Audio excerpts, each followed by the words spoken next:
Okay, there we go. Good evening, everyone. How are you all doing? Good. Oh, y'all look like y'all ready for class today. Everybody got their books out and spread out. Wonderful. Have you all been working on your financial binders? 2 pages at a time? Anybody almost done? We should be almost done. Okay. So how did y'all do with them bank account section? That bank account section was intense, at least to me. I was like, oh my God. I gotta update this. Yeah, because I did mine like 2 or 3 years ago, but it's really important to update it. Yes, every year. Good. Anybody change any beneficiaries on their stuff? Update them? Update it. You added them. Good. So she said she added beneficiaries on her stuff because she didn't have any there. That's wonderful.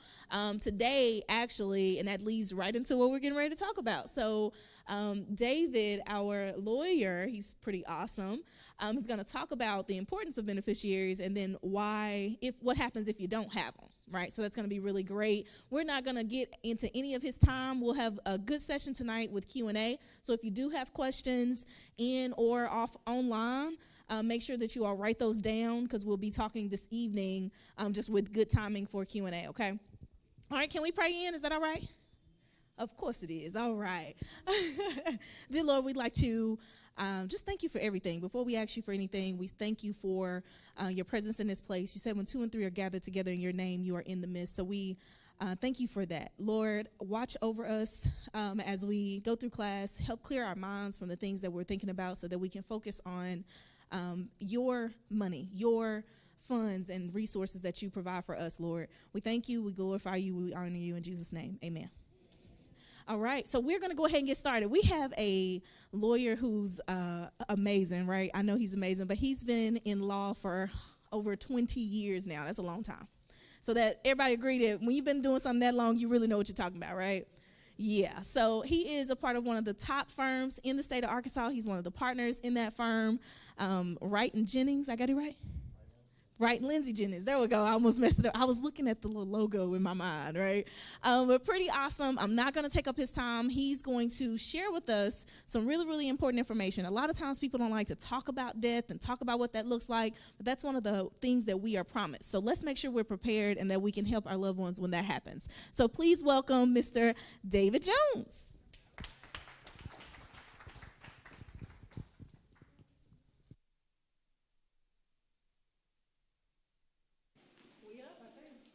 Okay, so I just want to thank everybody for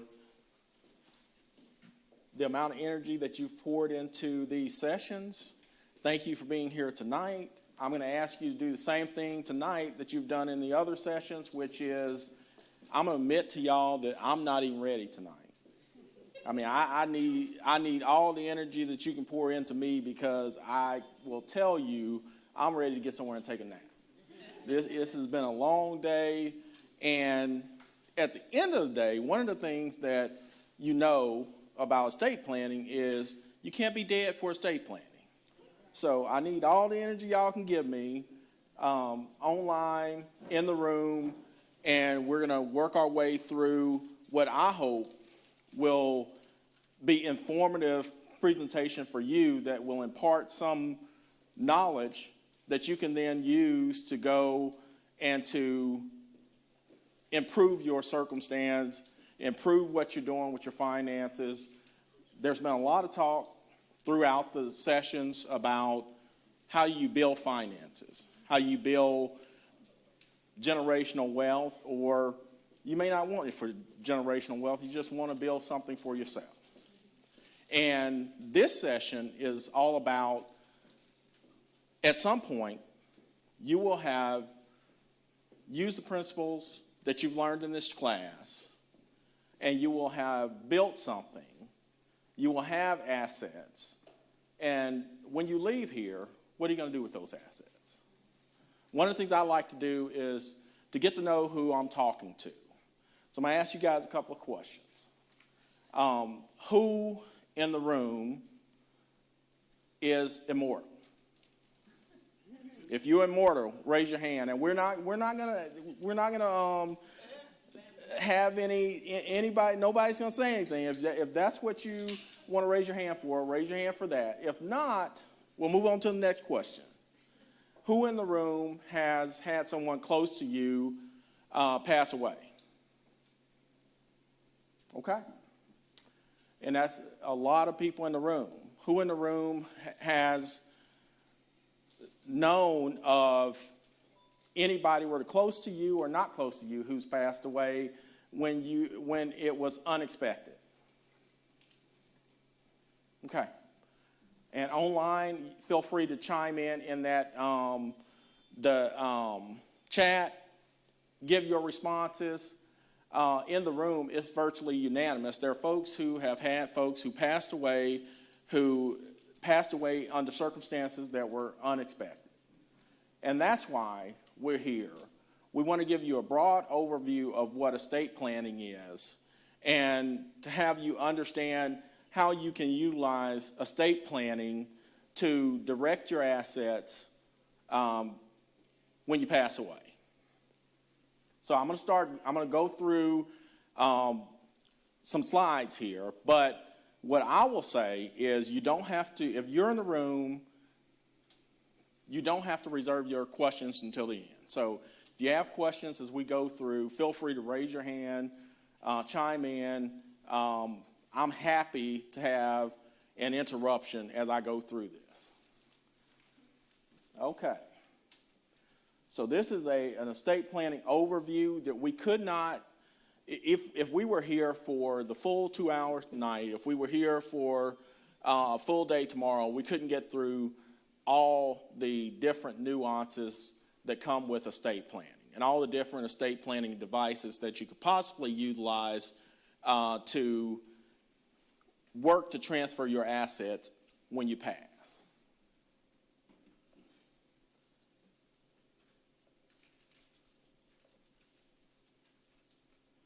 So the purpose is to provide a broad overview of estate planning process. Want you to know that as with a lot of things, estate planning is really personal. So there are going to be some aspects of what we talk about tonight that may not apply to you. And under in a perfect world, what would happen is you would go and you would sit down with someone, and that person would give you specialized advice about your personal circumstances and what works best for you to transfer your assets at your death. Okay, so there are some assumptions that we use when we are in estate planning. And those assumptions are everybody's going to face mortality at some point. There are none of us who are immortal. I think there were maybe one person who raised their hand, but for the rest of us, at some point, there are some certainties, and one of those certainties is there's an end point. There's an expiration date. You can't take it with you.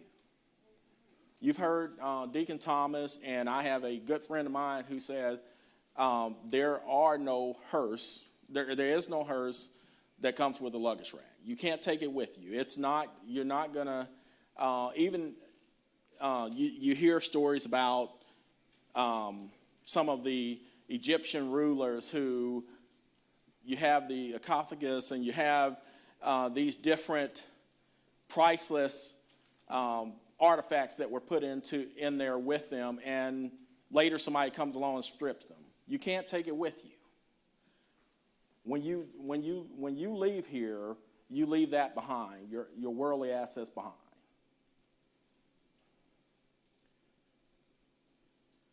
Okay, so there are going to be some parts of this that the folks in the room are going to have the opportunity to participate with, and if you are online, then you're not really going to be able to participate with. If you are interested in being involved with the survey questions that we're going to ask, I ask you to go to pollev.com, use this information that is on the screen, and you'll be able to participate in the survey as we go through the presentation tonight. So you can do that on your phone, or if you have a laptop with you, and it'll allow you to participate as we go through tonight. So do we need to do that, David, as well, right now? Yeah, it would be online. Actually, because of the delay, I think online is not going to be really. Oh yeah, absolutely. If you're going to participate, go ahead and do that now, and I'll give you a second to do it. And while you're doing that, I'll ask you, are there folks who have done estate plans? Okay. Has anybody talked to you guys about estate planning before? Okay. And were those in-depth conversations? What were those conversations about estate planning?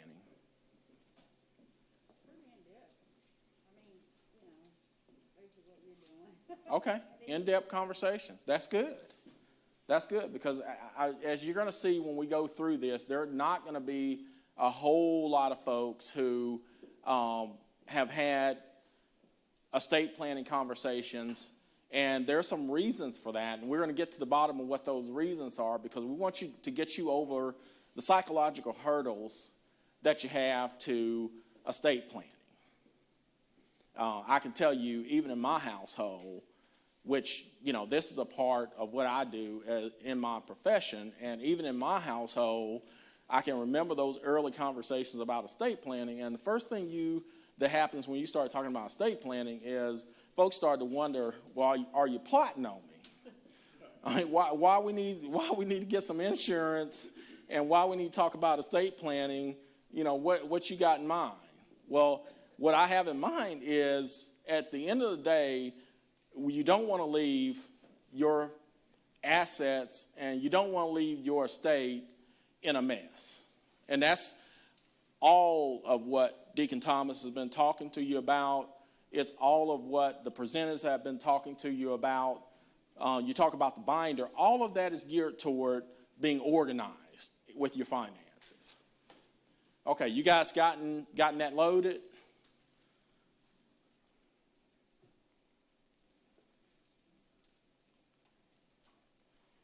Okay. Do I need to turn this on, or should it be? Is it moving? Okay, check this out of this. Okay. Oh.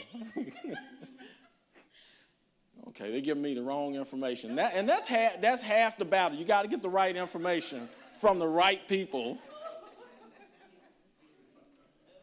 Okay, so there's some people jumping ahead. So, do you have a will, trust, or estate plan? We also already have some people who are weighing in on that. Do you have a will, trust, or other estate plan document? And it looks like we're pretty evenly split. There are folks in the room who have estate planning documents. There's some who don't. We hope. Okay, well, it was pretty evenly split. Now some folks have decided they're going to be honest about, I don't have it. I wanted to act like I did, but I don't have it. So 36% do, 64% don't. That's where we are in the room for those of you who are online. And that I think actually is probably, the percentages are probably higher in the room than they actually are in reality. More of you in the room, from a percentage basis, I think have estate planning documents than the general population. Okay, so what is an estate plan? An estate plan is going to be your instructions for how your assets are going to, and property should be distributed among your heirs at your death. And your heirs are the only thing heirs are folks who are going to receive something from you at your death. Typical estate plan can include drawing up a will, setting up trust, and otherwise gifting property in a manner designed to work together to efficiently preserve and distribute assets to those to whom you want them to go. So we want things to work efficiently as possible to get things to the folks you want them to go to. So we want to avoid fights. To the extent that we can, we want to avoid having to spend months and months in probate. There's some stuff that you can. Obviously, if it's a will, it's going to have to be probated. Has anyone discussed estate planning with you? And we went through this earlier. There were a lot of you in the room who said that you have had discussions about estate planning. Okay. So not 100%, but there's a large portion of folks in the room who have had some discussions around estate planning. What are the reasons people don't have a will? Let me hear you guys who are in the room. What are the guesses that you have? Lack of knowledge. Fear. Procrastination. Okay. Anything else?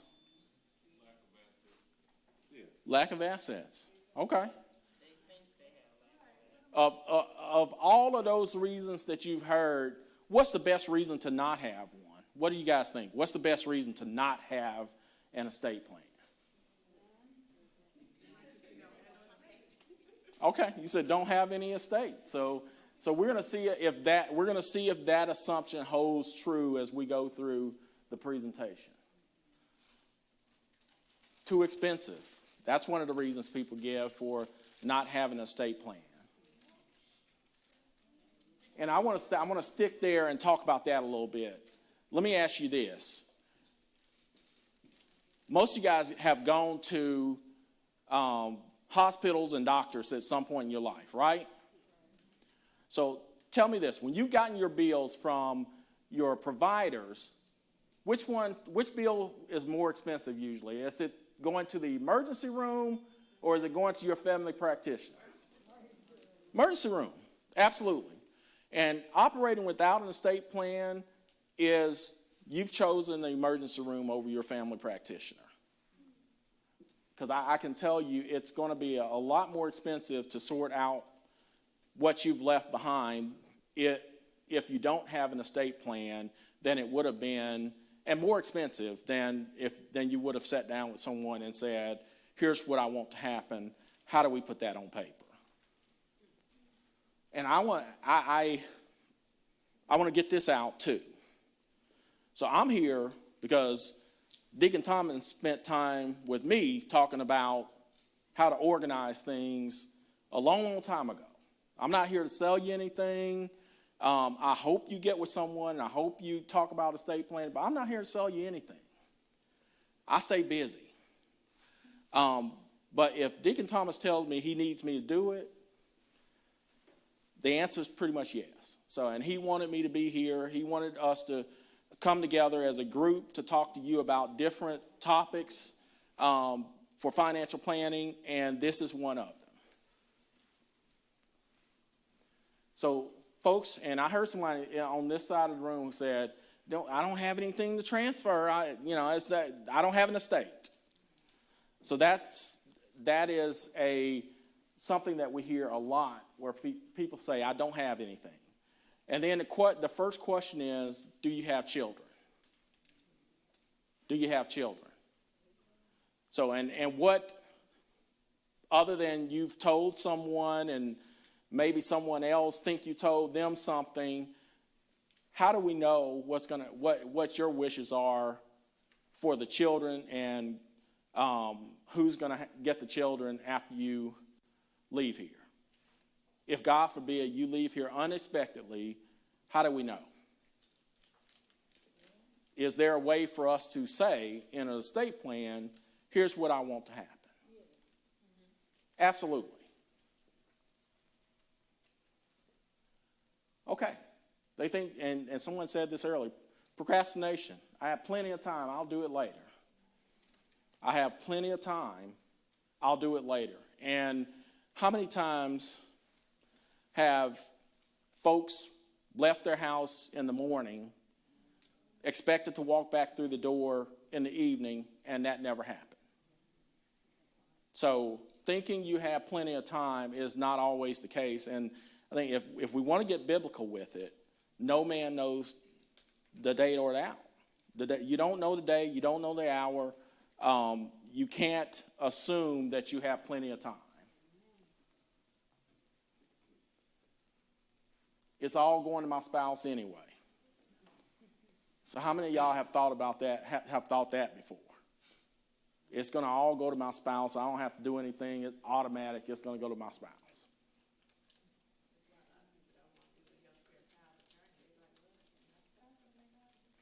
Okay, yeah, absolutely.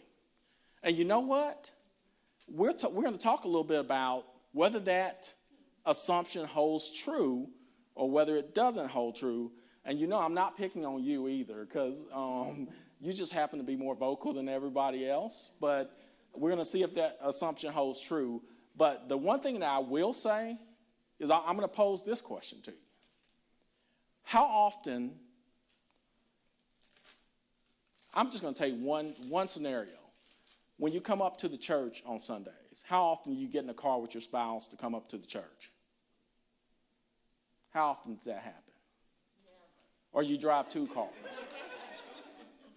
How often do you get in the car with your spouse to go to the grocery store or to go somewhere around town, out to a restaurant, out for some type of entertainment?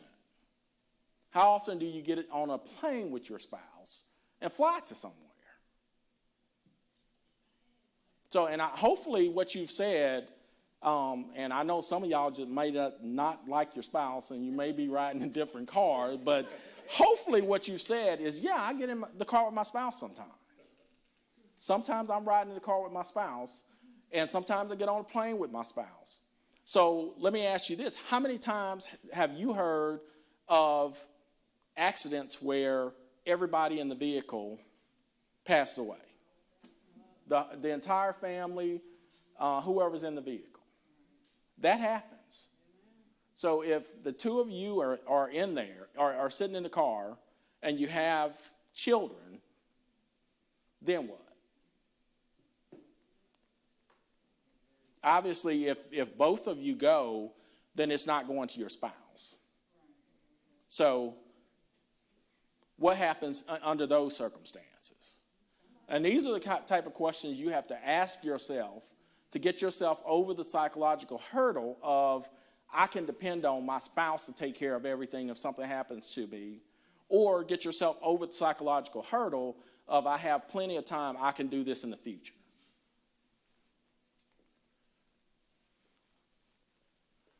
Okay, so you're planning to be a part of the rapture.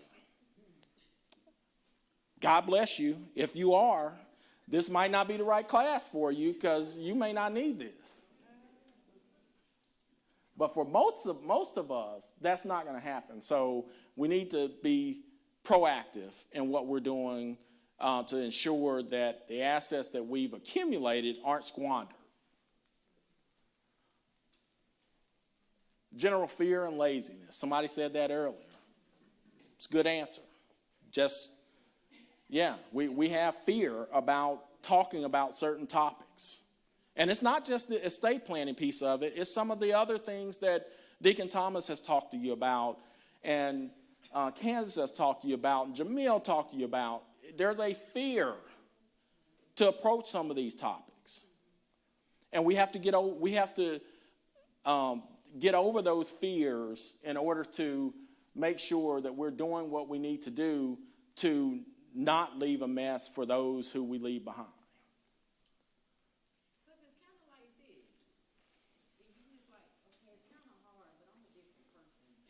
I am. If you just close your eyes and you just think for a second, you place yourself in the car, right? For people that don't have a husband, whatever, you know your situation. Don't nobody got to tell you your own life, right? So close your eyes, you're in the car.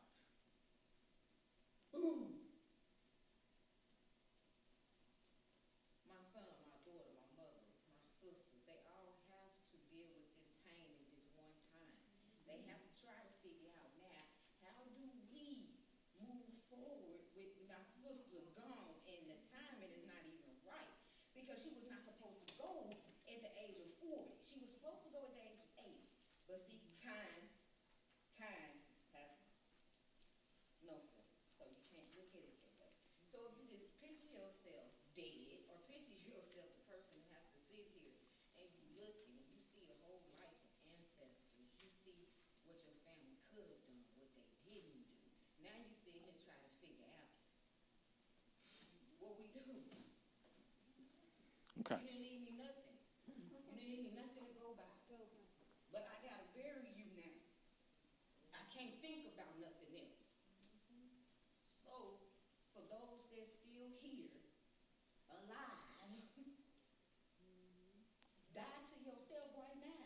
Who matters once you die? They have to be the ones that sit there and decide what to do. Did mama want us to cremate her? I don't know. Don't cremate her. Then we all can't. Well, mama said bury her. Don't bury her. Well, and the thing is, All this don't come to reality, and all it's doing is opening up other wounds for death. and you're right. Now you sitting here soaking and thinking, and now you're thinking about your grandmother's gone, your granddaddy's gone, now my mama's gone, then I lost my car, my dog. Now you're in a depression all of a sudden, and life just stopped. Well, and so you're exactly right. So this is at one of the most vulnerable moments in a person's life. If we don't leave a roadmap, then we're asking them to figure out what to do. To figure out what to do at their lowest point. So that's another reason for us to leave a roadmap. For us to have, if we're telling someone Typically, if we're telling someone to go from here to California, most people aren't going to do that without a roadmap. Particularly and when I say roadmap, now it's GPS. I'm going to pull out my phone and I'm going to get there, but it's still a map. And what the estate planning is, it's a map. You're leaving them a map of what you want to happen. How do you get to my wishes for what is to happen? And I will tell you this, if you don't leave something that's a roadmap for them, then there's a vacuum. And what happens with vacuums? Vacuums get filled. And they get filled with stuff that isn't necessarily reality. All of a sudden, you have people coming in and they are inventing conversations that they had with you that you told them that antique piano, it should go to them. And the Corvette you have in the garage, that should go to them. Or maybe it's not even that big. Maybe it's some silverware that's been passed down for 3 generations, and now all of a sudden someone's saying, she told me it was supposed to go to me.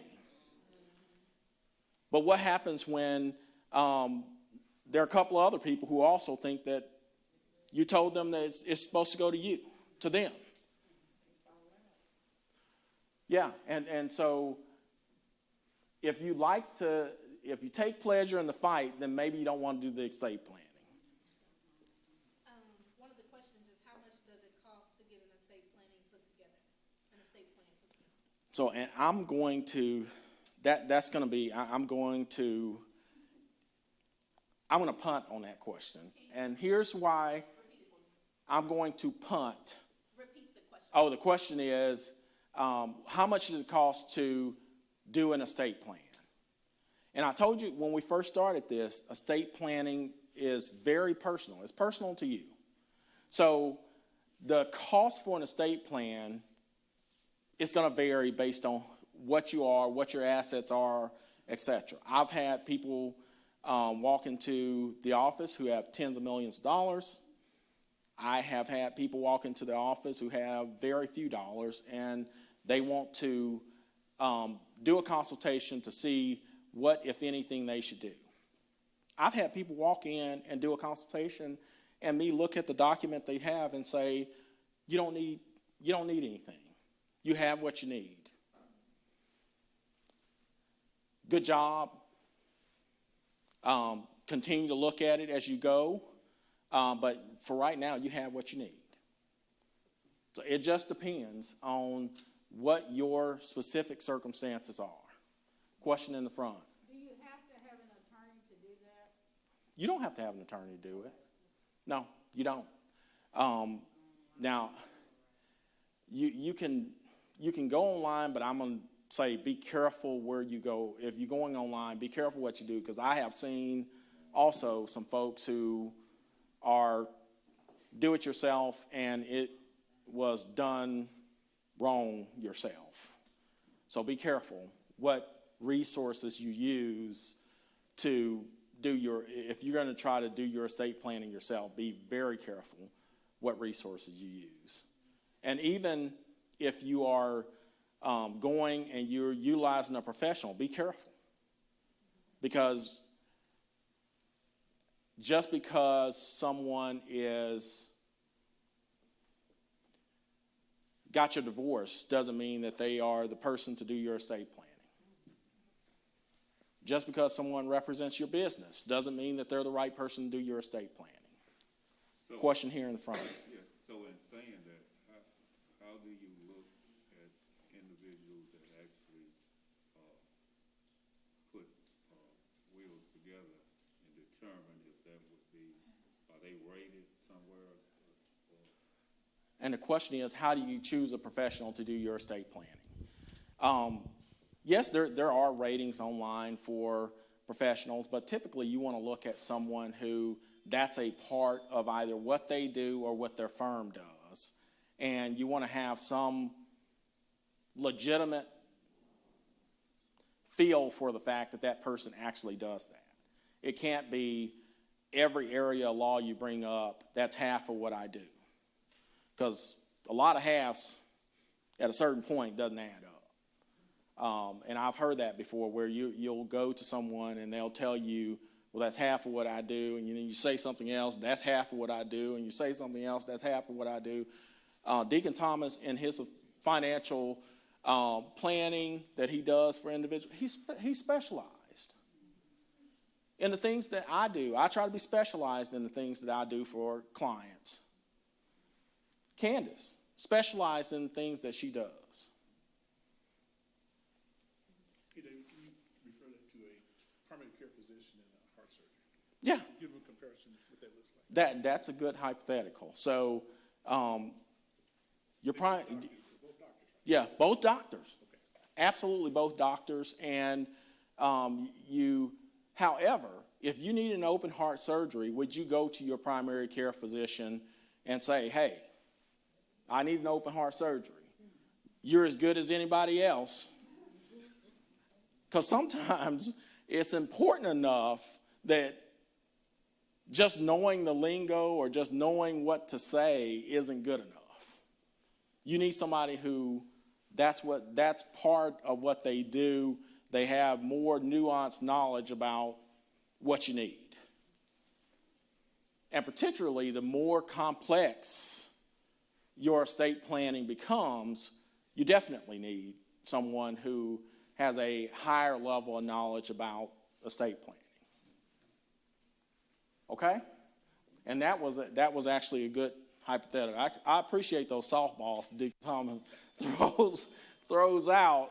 You know, that's get me over a little bit of time, you know, and we can dwell on that for a little bit. But let's move on and talk about if you don't have an estate plan, what's your main reason? You personally, if you don't have one, what's your main reason? Is it too expensive, nothing to transfer or distribute, plenty of time, you'll do it later, which is procrastination? It's all going to my spouse anyway, planning to be a part of the rapture, you're afraid or lazy, and you know, I'm not gonna speak on it any other than to say you're afraid or lazy. You take pleasure in the fight. Which one? Okay, in the room, it's just fear. Fear. I'm afraid because Dad is not afraid. I mean, it's nothing to be afraid of because you know you got to go do. So why are you afraid of something you know you got to do? Just because you can't see it right now to the day. It's just like how y'all tell us to plan for the future. Okay, so the same way we all know, we all got to say bye. Yep. So it's not a fear. Mine, typically, a lot of my life is laziness, prioritizing, procrastination. Yep. So. I haven't done it yet, David, the estate planning as far as the trust, and I wrote it down. What is a trust and a living trust? A will, trust. Well, because I have a will, and I've been here a long time, and the more I hold on to it, the more I learn. It's something on paper. Yeah. It goes out of date so fast due to other family members transitioning, you know, from this life. So you got to keep going back and keep that updated. And that's a very good point. So there's a point in the room where we talk about you have an estate plan, and that estate plan it's a living document.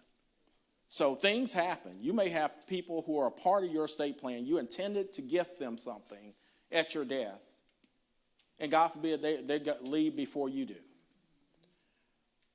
You had a spouse that you loved last month. Man, we're going to be together forever. And you know what now? You hate with a passion. So there are some points in life when you want to revisit your estate planning document. You are going through or went through a divorce. You have a child. All of a sudden, you know, we have a child. We want to make sure the child's taken care of. Child becomes part of my estate planning document. So that would be a time for you to revisit your estate planning. Or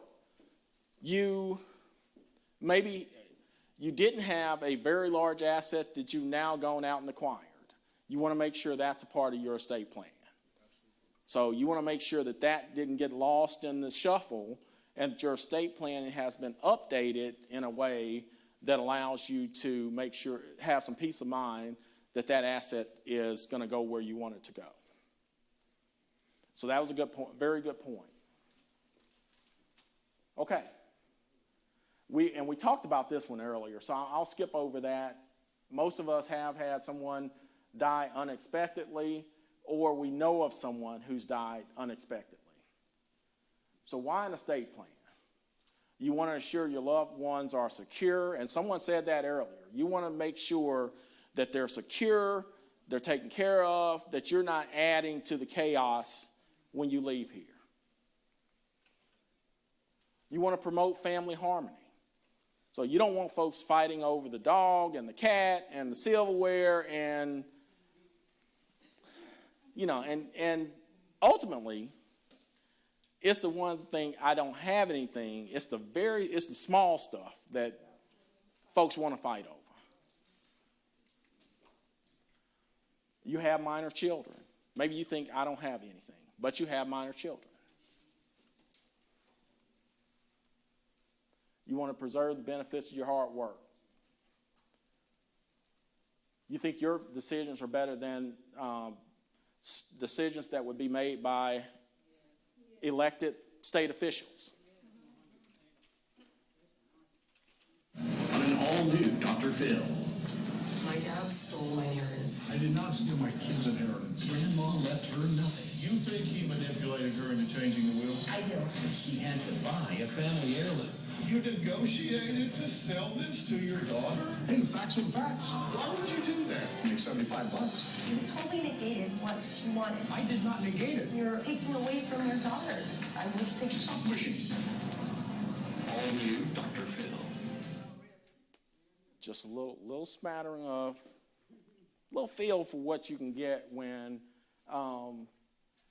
they're just small things that you leave behind.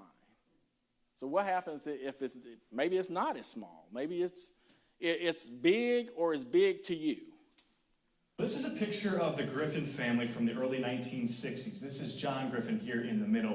In 1943, he formed his own company, Griffin Industries. In 2010, the company was sold for $840 million. Now, John had 12 children. Today, 7 of those children are involved in a bitter and costly legal fight over the family's estate.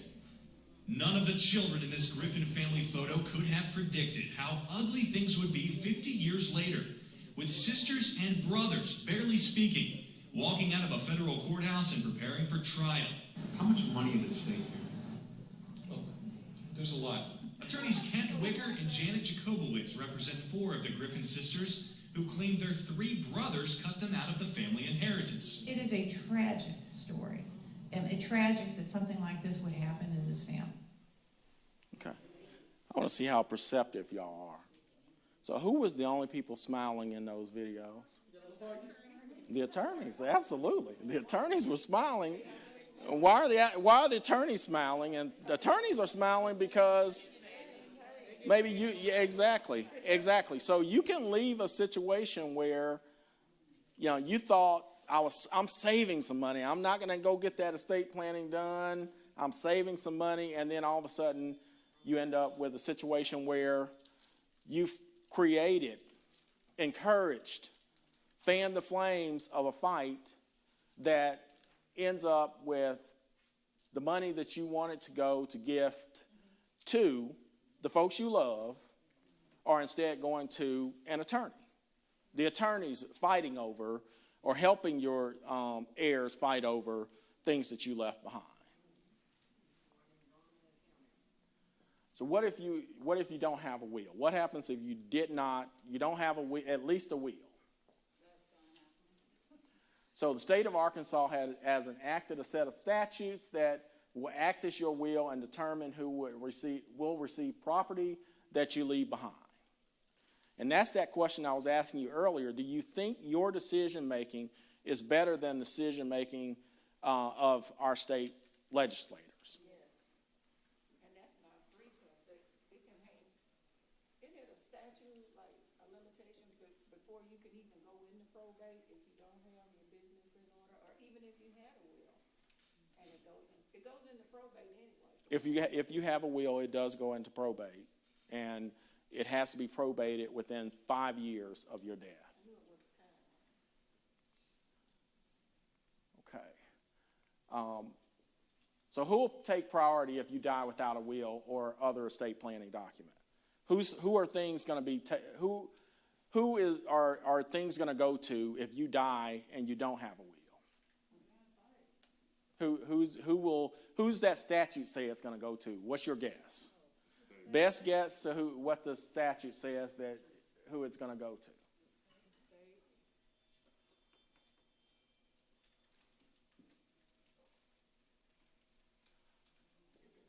And you know what? You guys you've done better than some of the other classes, I'll say that.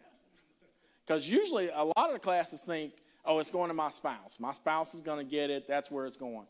And in all reality, those statutes, okay, you guys got skewed. You're doing good, and now you've gotten skewed off. So the state, no, those statutes are going to make a list of priorities among the folks who are going to receive something from your estate that you've left behind without a will. And usually the priority is going to be, you have minor children, that's the priority. And then your spouse. And then a list of other folks. So there's a prioritized list and formula for how those distributions are going to be made, with priority being on your minor children.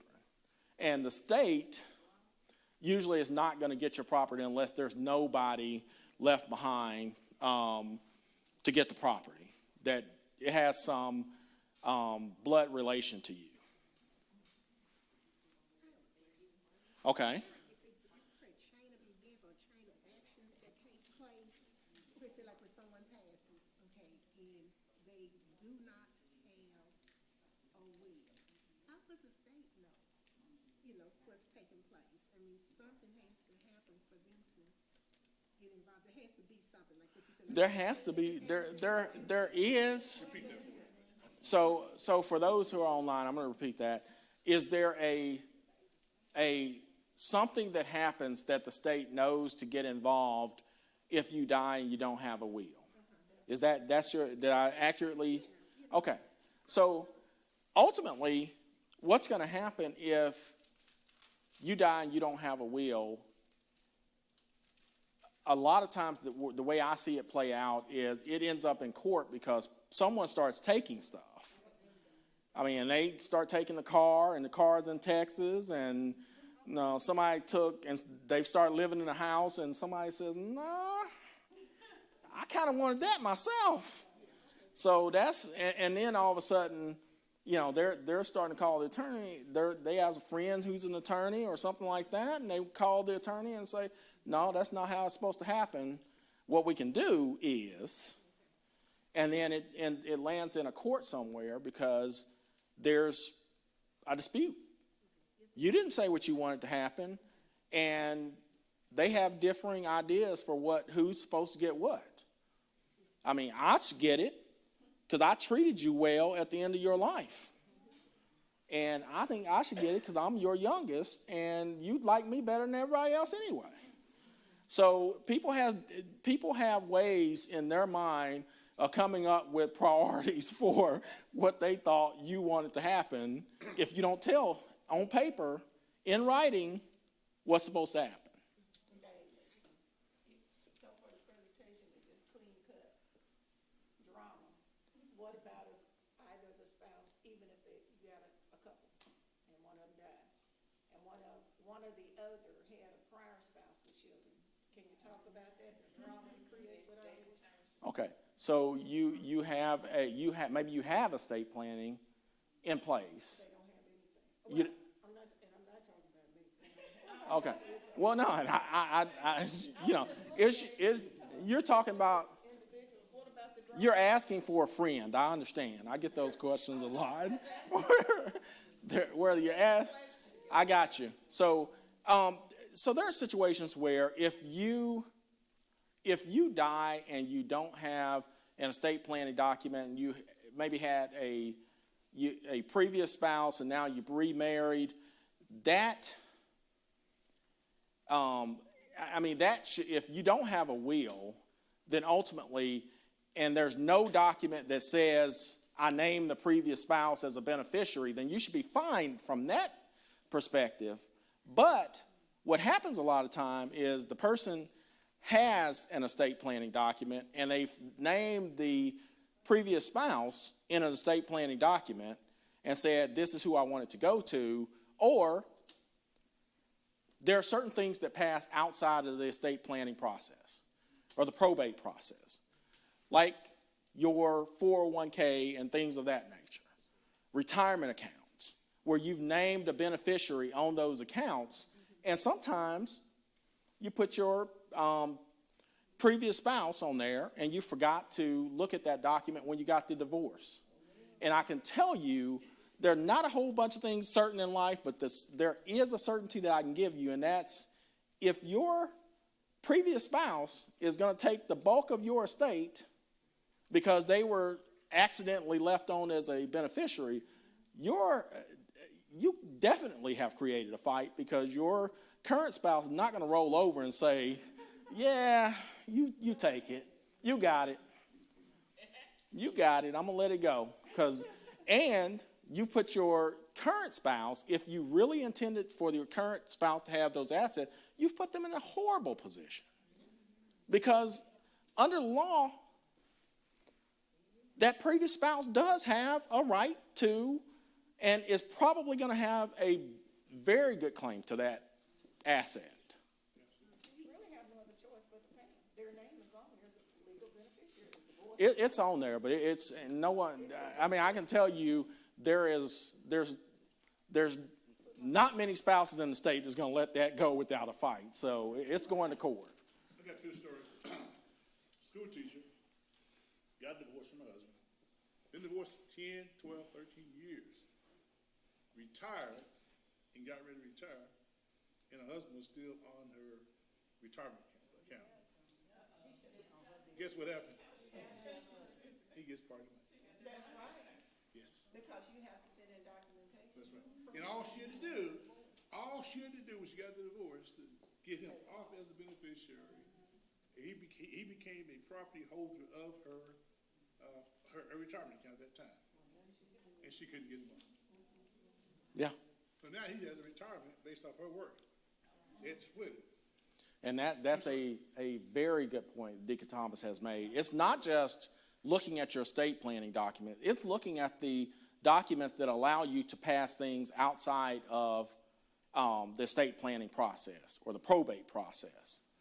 Looking at your retirement accounts, it's looking at your bank accounts. You go to the bank's going to allow you to do something that's called a pay-on-death beneficiary. And if you have that, if that says the wrong person, too bad. The bank's going to follow that document. You know, David, Or somebody, go ahead. this is some of my business, and we got insurance next week, I guess, next week, right? And, one of the things I found out that I gotta do, my beneficiaries that I have on my account, all of them deceased but one, I had 4 names, and they kinda went bam, bam, bam. And I was checking on something, I was like, I can't believe they're all gone but one. Okay. So And we kinda like he was saying, you let things fall through the cracks. Dave, would you talk just a little bit about the power of attorney when somebody's sick, okay. having access to medical records and all that kind of stuff? I will. And so let me run through real quick. State planning devices. The will, power of attorney, living will, health care power of attorney, which is what I think Deacon Thomas is talking about, specialized health care power of attorney that allows someone to act on your behalf with respect to your health, medical records, and things that providers not that they don't want to give them to you, but they can't. They can't.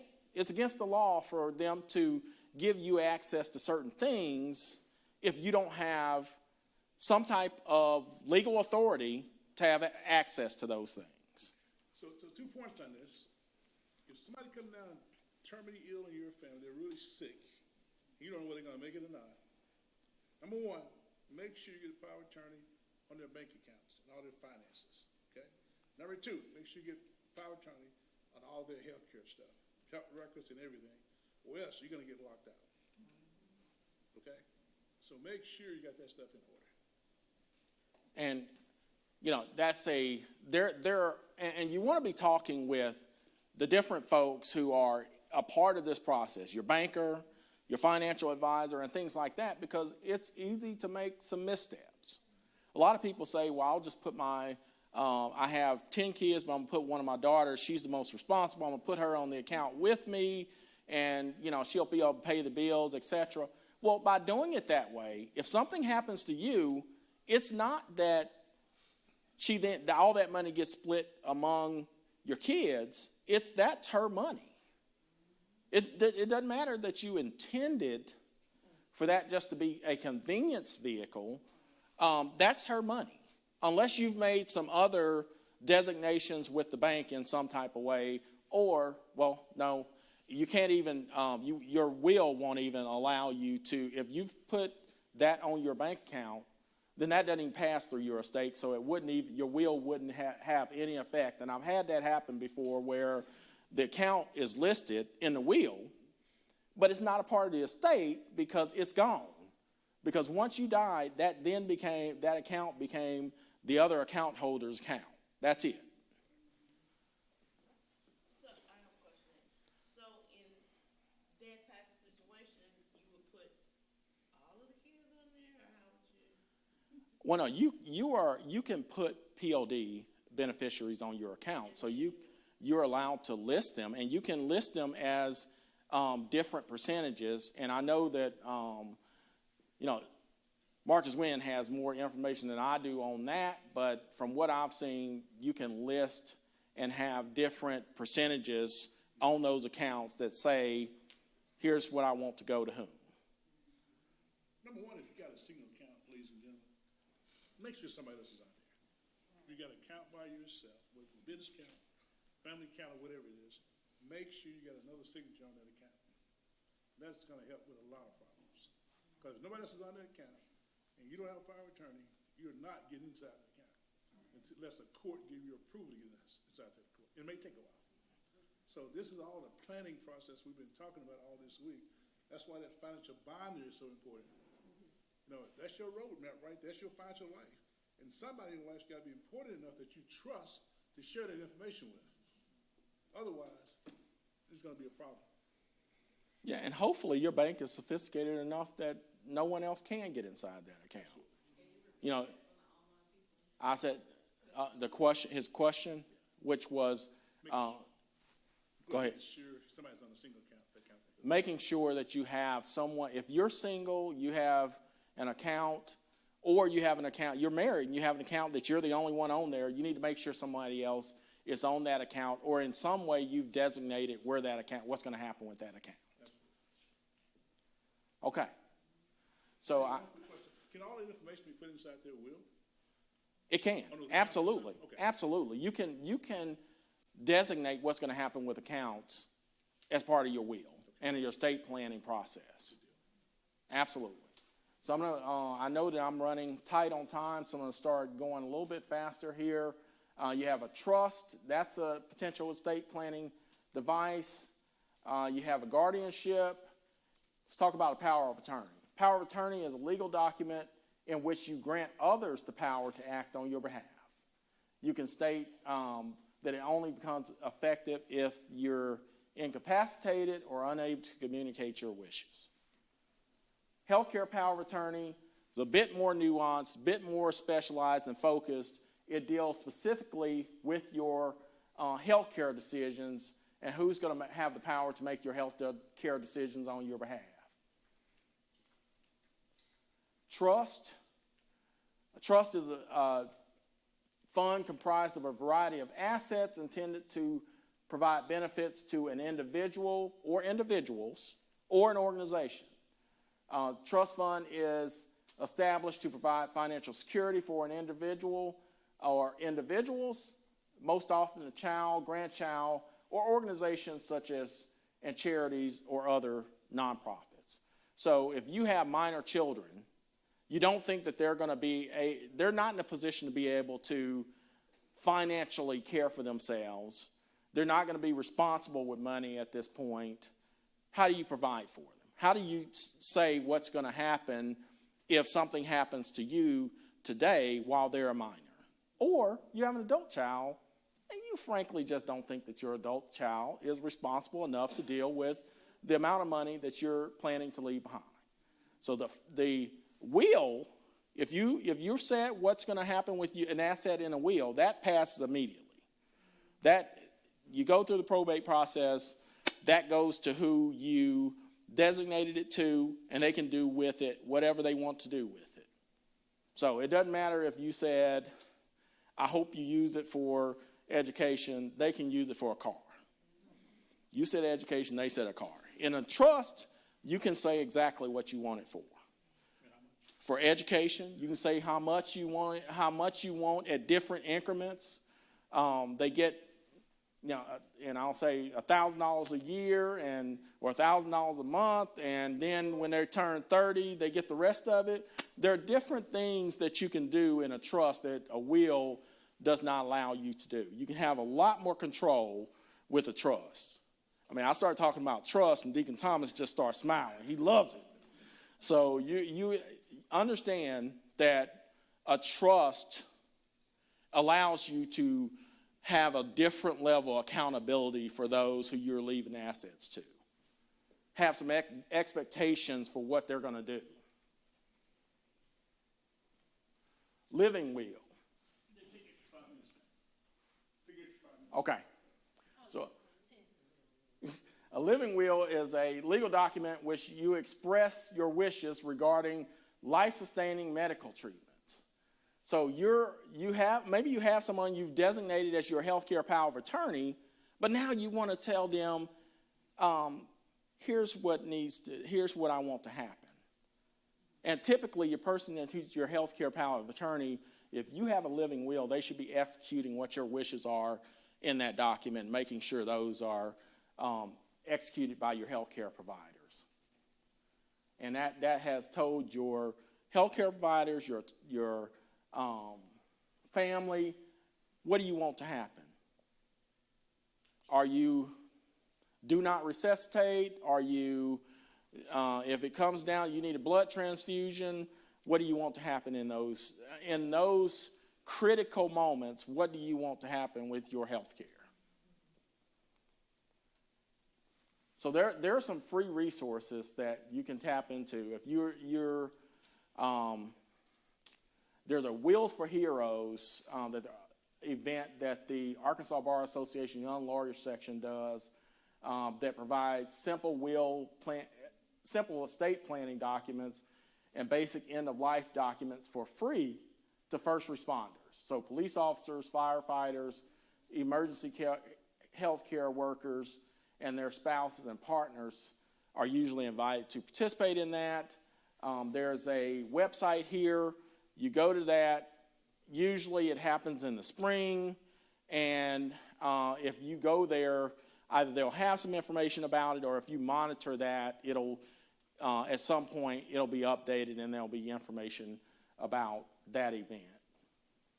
More free resources.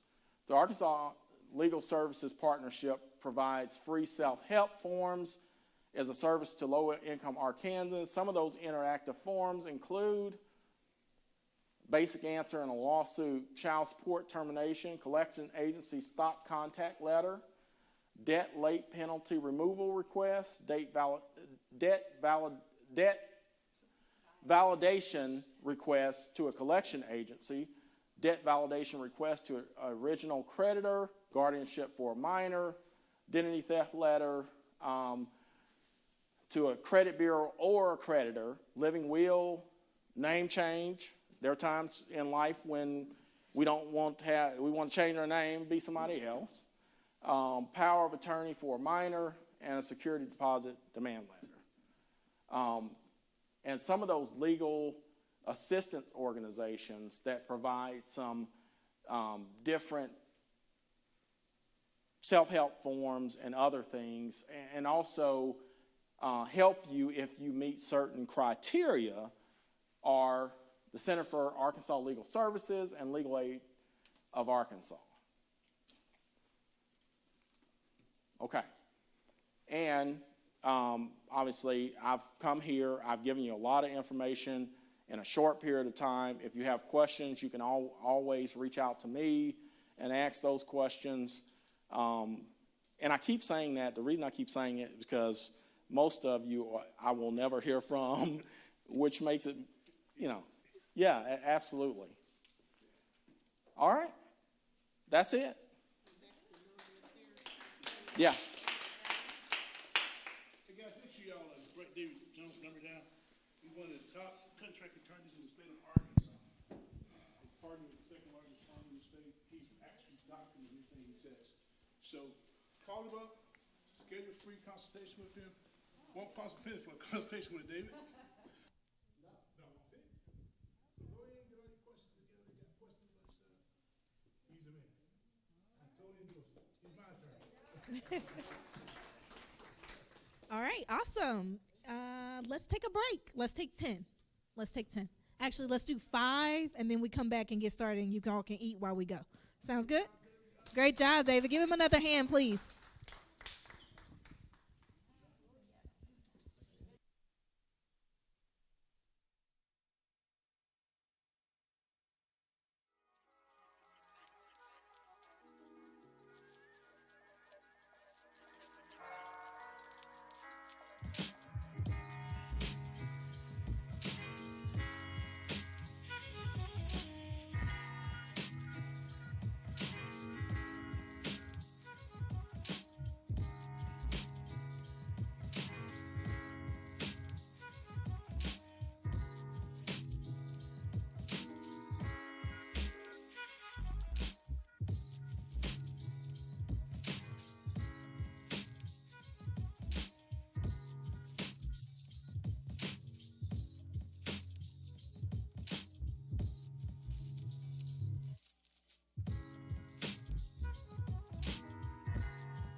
people don't. Yeah.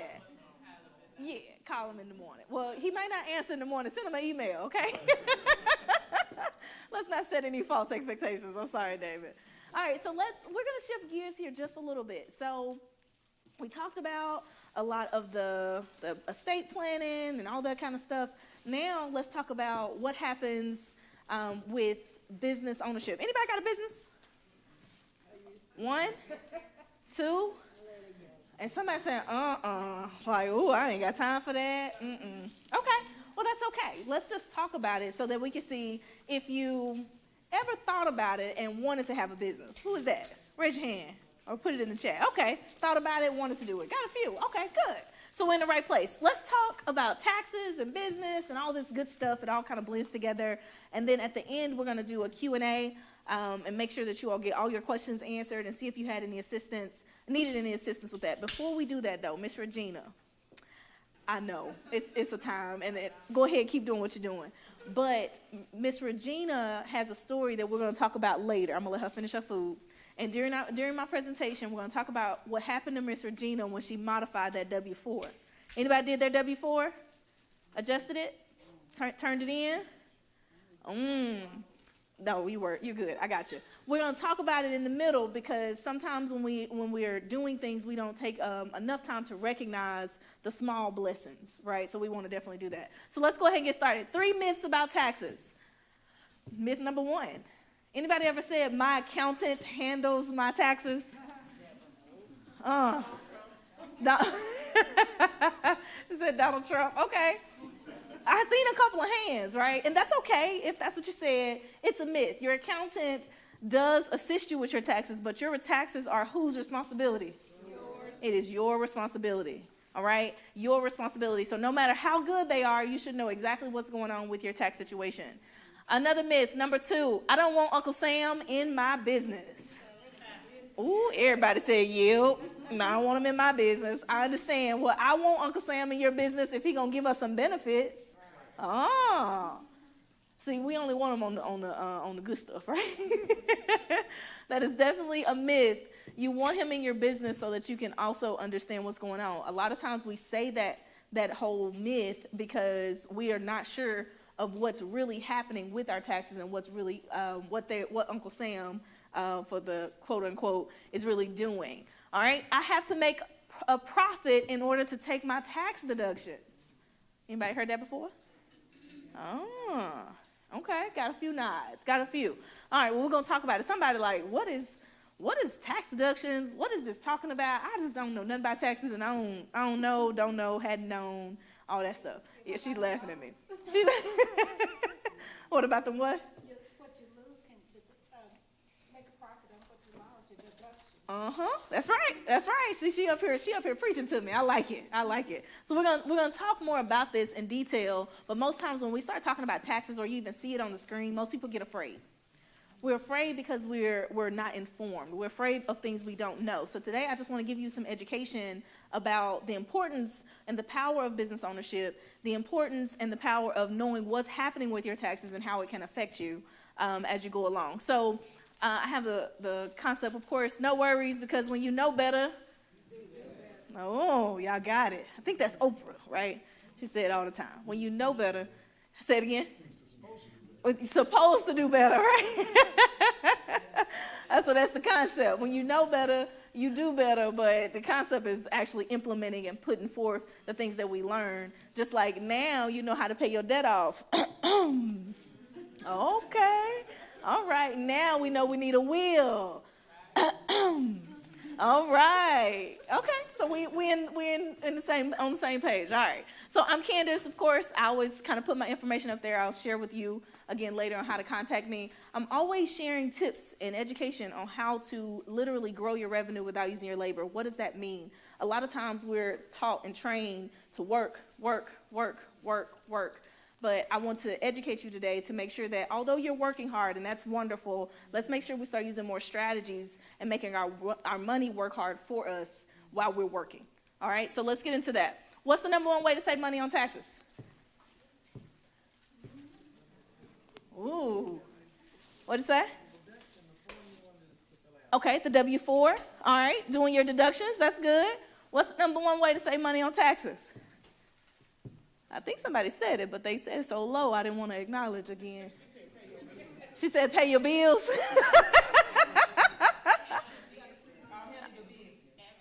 Having a business. All right, she said handle your business, and she said having a business. Okay.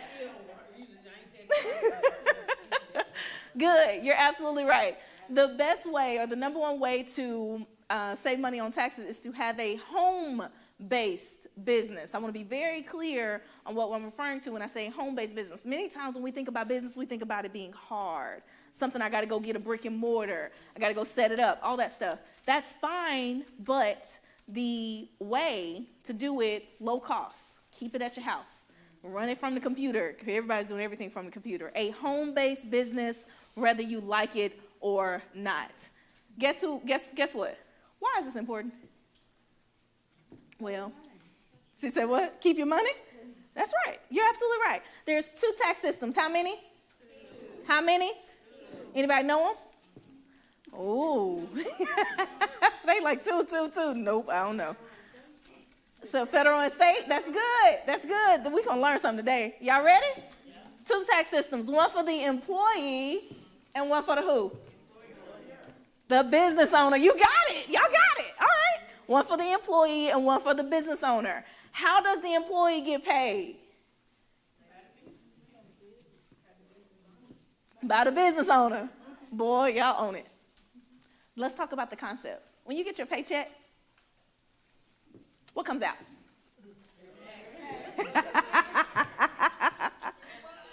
Taxes, federal, state. What are the taxes you pay?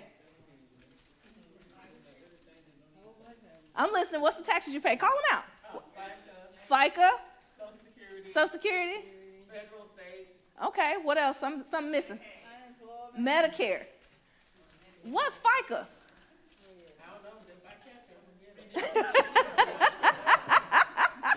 She said FICA, I don't know who it is, but when I catch her, I'm going to get her. That's what she said. I had to repeat for the online. They didn't hear you, okay?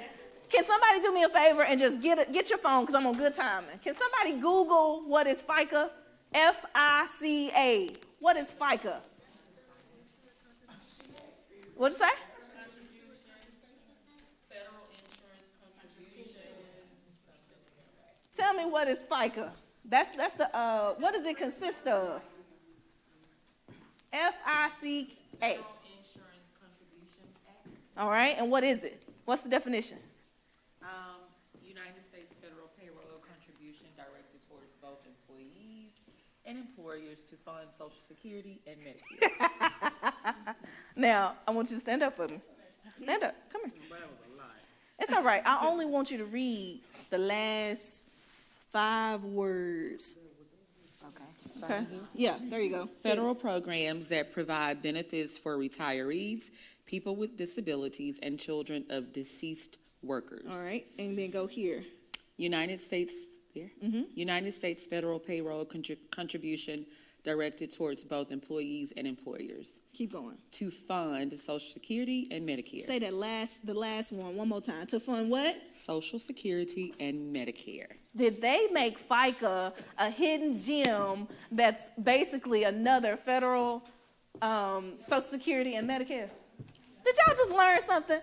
So do you know on the outside of your taxes, you see Medicare and Social Security. FICA is just an additional. Same thing. Y'all just got mad, right? Oh, my God. Well, guess what? That comes out of your check first. Oh, I made it worse. I know, I'm so sorry. Let's talk about it. We have to. Taxes come out of your check first, and then what do you do after you pay your taxes? Who you pay? Somebody said bills. Somebody told me one time, Candace, I paid a man. I'm like, who is the man? Right? You pay your bills. So then your expenses come out, and then who gets paid last? Now, somebody gave me a hard time when I said you needed a home-based business earlier. I think you might be second-guessing that again. Let's keep talking. Y'all ready? So that's how the employee gets paid. I'm not saying it's anything wrong with being an employee. It's wonderful. I believe your job funds your dream, right? Your job funds your dream. And if your dream is doing what your job is, you're getting paid not to work. What we're saying is it's also okay to do a little something on the side especially because employers are not going up like the bills and inflation and all those things are going up. Do y'all agree with that? Absolutely. So the business owner, how does the business owner get paid? I'm going to go ahead and tell you. First, you get paid. Money comes to you. Then you pay your expenses. And then you pay taxes. That's the business owner. So if I have a home-based business, I qualify for the same thing as the McDonald's on the corner. So what can McDonald's on the corner write off? What are some of their expenses? Let's talk about it. Oh, y'all looking at me. Utilities, maintenance. What about the food? What about employees? Anybody got kids? Kids sound like employees to me, right? McDonald's pays the kids to the kids and adults, but to sweep the floors, take out the trash, do the dishes. Y'all following me? You can pay your own kids. She got it. Oh, this is really good. Okay.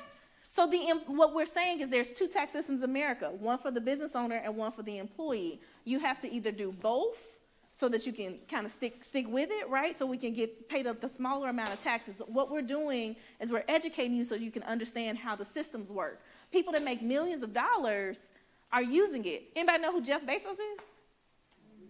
Heard of him? Well, right. So he's was the owner of Amazon. Worth, he might be a little lower than 153 billion now. A little lower. I think some things happened in life, but you get the point. He paid $0 in taxes and got a refund, $160 million. Well, you got to think about it. He might have paid in some estimates, but he got his money back. So his tax amount was $0 because he got his money back. Mitt Romney, he was a senator. His tax rate was about 13%, which is the same as a person making $50,000, but he made $20 million. Wow. What about Warren Buffett, whose tax rate is the same as is actually lower than his secretary's? So when we start thinking about this home-based business, we have to consider the people that are around us that's doing it as well. Anybody know Obama? Yeah, right, everybody know Obama. What was his home-based business? Anybody know? Writing books. You got it. You see all them books? That's just some of them. He even has a home-based business. I think I need a home-based business too. Y'all need a home-based business? Everybody need a home-based business? Say I. Oh, okay, the ayes have it. It look like we ready. Okay, so let's talk about it. We need a home-based business whether you like it or not. Candace, why you keep saying this? Why you keep saying this? Let me give you some details, okay? What's next? Let's talk about it. There are benefits to running a business. And some people like, Candace, I don't know what to do. I don't know how to do this. Let me at least give you some baseline education today. Now, the screen, you can see it, but it's a little small, so I'm still going to read it to you a little bit. It says, what is a tax deduction? Anybody know what a tax deduction is? Oh, that's good. Let's talk about it. It's right here. Tax deductions are business expenses. Business expenses are the cost of carrying on a trade or business. Anything that you spend on your business is what's considered a tax deduction. That's it. Simple. Is that simple? All right. In order to take your tax deduction, you have to have the intent to make a profit, and it has to be, of course, used for business. That's simple. That's what they're saying. This is an IRS publication. I got it because I don't want you to think Candace told me. No, we're going to say what the IRS said. All right? It says a business expense must be connected with or pertaining to your trade or business and be both ordinary and necessary. Those two words are really important. If you're taking notes, write down ordinary. Ordinary is one that is common and accepted in your business. Okay? So if you have a t-shirt shop, it's common for you to go and buy vinyl or screen printing for your t-shirts. That's normal. That's an ordinary expense. A necessary expense, that's the other word that's very important, write that down, is one that is helpful and appropriate for your trade or business. If you use your cell phone for your business, that's necessary because someone else, you need to be contacted, right? Makes sense. Ordinary and necessary. We got it? Say got it. Uh-oh, one or two people got it. Do I need to say it again or y'all just wasn't ready yet? Okay, we got it. All right. Let's keep going. She's like, I'm taking notes. I got you. Okay, so generally, I'm going to get this to you. Ready? Y'all ready? Generally, you cannot deduct personal living or family expenses. They said you can't do it generally. My favorite word in the IRS code is however. However. Can everybody say however? That means they're going to say something different. That's what that meant. All right. However, if you have an expense that is used partly for business and partly for personal purposes, divide the cost between the business and personal. Like your car and you drive. If you don't have a home-based business and you drive your car, throw $20 out the window every day. Ooh, because you just lost money when you drove your car and didn't get to write it off on your taxes for having a home-based business. Because when I leave home, I always leave home with business in mind. All right. Y'all good? We good? Okay. Well, I'm going to keep going. 3 qualifications to take your write-offs. Y'all ready? Got 3 of them. Write 1, 2, 3 on your paper. Number 1, I'm on good timing too. You have to have the intent to make a profit. Intent to make a profit. I know you're writing, so let's talk about what that means. Intent to make a profit means that I'm going out and I'm passing out business cards. I'm telling people about what I have going on, or I'm posting on Facebook about whatever's going on. People do that all the time, right? I'm educating people about my company or what I'm doing. That's the intent. I'm going out and I'm working on it, okay? Number 2, consistency. You have to do it 3 to 5 hours a week. Is that a lot? Sounds real part-time to me. Can you do 3 to 5 hours a week? Easy. And that actually includes education. So when you're educating yourself about your business, it includes your intent. So when you're out talking to people or you go have coffee, those things are included into those hours. Really, really good. And last but not least, this is a hard one right here. Records. You have to keep good records. So when we're talking about good records, you're just making sure that you're covering yourself to cover who you paid, what makes it a business expense, when you did it, and why. All right? Pretty simple. Did they say you had to go out and make thousands and thousands of dollars? It's not what the code said. They said you had to do these 3 things. Intent to make a profit, consistently do it, and good record keeping to prove that what you did is what you did. All right, we good? Let's move. So what do I qualify if I have a business? Is that somebody's question? Yep, she's lying at me like, how you know, Candace? Because I get it. I'm with you. All right, so I have this gift that I always like to give. It's free. I'm going to give you a checklist. I call it my tax deductions cheat sheet. I do this every single day for a living, and I figure, if I just give the people what they can write off, they can actually have a list of stuff to where it triggers things that you're doing every single day that you may not even be thinking about. So if you text the word gift to that phone number, which is 501-200-4273, I'm going to say it again, 501-200-4273. If you text the word gift, I should give you a free gift, which is a tax deduction cheat sheet. Did it come through? Anybody got it? Not yet. Working on it. Type it in. Type the word gift to that phone number. She's like, what am I supposed to do again? All right, did it come through? Not yet. You said it didn't come through? It came through for her? Okay. You got it? 501-200-4273. And you can tell me if I'm having an issue. It's supposed to be a link that says, hey, thank you, and click the link. It didn't work. Oh, Jesus. I'll send it to you later. It's supposed to work. I don't know. Just one word. Doesn't matter. Capital. Doesn't matter. Okay. It didn't work. Nobody. I mean, it didn't work if it didn't work for nobody. All right. Well, this is my fault, and I'll send it to you in an email. Don't worry about it. It's okay. Life happens. If that's the worst thing that can happen to me today, I did all right. Okay? Oh, yeah, we all right. Okay, so let's talk about this. I'm going to make sure to put a note in there, and I'll send it to you on the email this evening. All right, so the tax savings, and I'm giving you this disclaimer because I'm about to give you an example of what this could look like in your life, and then we're going to hear from Ms. Regina at the same time. All right? The tax savings that we're getting ready to talk about is based on your individual tax rate, and the tax strategy that is used is based on your goals. And I'm saying that because I don't know if you've ever heard this before, but anyone who files a tax return should file their tax return based on their goals. If you are getting ready to buy a house, your tax return should look a certain kind of way if you have a business, really for 2 years. Because whenever they ask for those house documents, they're going to ask for those tax return documents, and you got to be ready and set up, right? So I'm sharing this with you because it depends on your situation on what strategy is best for you. Everybody got it? All right, that's your disclaimer. Some common tax deductions that you're going to get this evening in an email is some of them are on the screen. So anybody have a cell phone? Say yes. Yes. Any of the items that I refer to, and I say, hey, do you have a this? You're going to say yes, or you're going to say no. Okay, we ready? Anybody have a cell phone? Yes. All right, we got a cell phone, and we're going to say that's about $1,200 a year, which is $100 a month. That's pretty average, right? Yeah, especially these days. Anybody have Wi-Fi at home? Yes.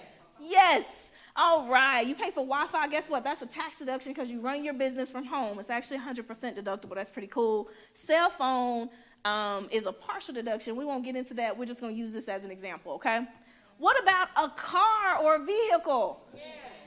Nobody has a car or vehicle? Yes. Oh, okay. I just want to make sure y'all was ready. All right. I'm going to do it again. What about a car or a vehicle? Yes. Got it. You can write that off on your taxes. That's really good, right? Depending on what you're using, mileage or actual, doesn't matter. Just know it's possible, okay? What about Netflix or Hulu? Yes. Wow, Prime memberships. Man, guess what? I watch documentaries all the time. That's a tax deduction on my taxes. What you say? Yes. And I be paying for it for my mama and them, you know, so we all share. You know, we got a sharing economy. They use me more than I get to use them, you know. Right. All right, good. Anybody do continuing education? Anything like that? Yes. If you do continuing education for your business, guess what? You get to write that off on your taxes. Anybody love to travel? Yes. What? You can travel and write it off on your taxes? Man, I just got back from Mexico about a week or two ago. Yeah, has it been that long? Yeah, something like that. It was really great. Let me tell you what I did in Mexico. I put a calendar together. One of my friends was like, Candace, you are just something else. I said, hey. It was the day before it was time for us to go. I sent her an email. I said, hey, I look forward to our event at this location somewhere in Mexico. I said, these are the topics that we're going to talk about. Real estate development, buying property in Mexico. We're going to talk about self-care and how to make sure you're caring for yourself as a business owner and taking that time. And we're going to talk about developing your business and setting up a business plan.